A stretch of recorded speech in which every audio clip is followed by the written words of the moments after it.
ஆட்டுக்குட்டிலாம் கட்டியாச்சுப்பா. பொங்க வேற வந்துருச்சு, ஆட்டுக்குட்டியும் வேற குளியாட்டன் வேற. சரி வீட்டுல போய் சோப்பு மக்களும் எடுத்து வந்துருவோம். திருட்டு பயில ஊரு இந்த ஊரு, ஆட்டுக்குட்டியை போட்டு தனியா போக முடியாது. என்ன பண்ணு கிடக்கட்டும், வீட்டை போய் வைக்கல இதை எடுத்துட்டு வரேன்.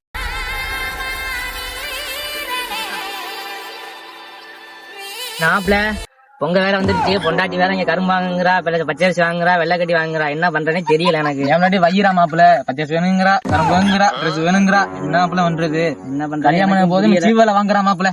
என்ன பண்றேன்னு தெரியல மாப்பிள்ள. கிட்டா குட்டி நிக்குது மாப்பிள்ள. கசா போட்டுருமா? ஹலோ, பொண்டாட்டி பொண்டாட்டி பொண்டாட்டி அவளை ஆட்டிட்டு வரட்டா. வை சரியான ஊட்ட இருக்குண்டி, கம்ப்யூட்டர் வருண்டி. மாப்பிள்ள கிட்டா குட்டிய பாரு, 40-50 கிலோ தேரண்டா. வாங்கி நீங்க பொங்க சொல்ல முடிச்சே தீர்றான். மாப்பிள்ள. நீ பொங்கத்தை முடிக்கல மாப்பிள்ள.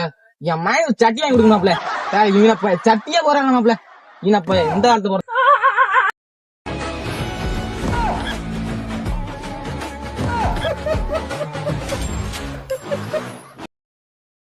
ஆட்டுக்குட்டிலாம் கிடக்கா என்னன்னு போய் ஆட்டுக்குட்டி முதல்ல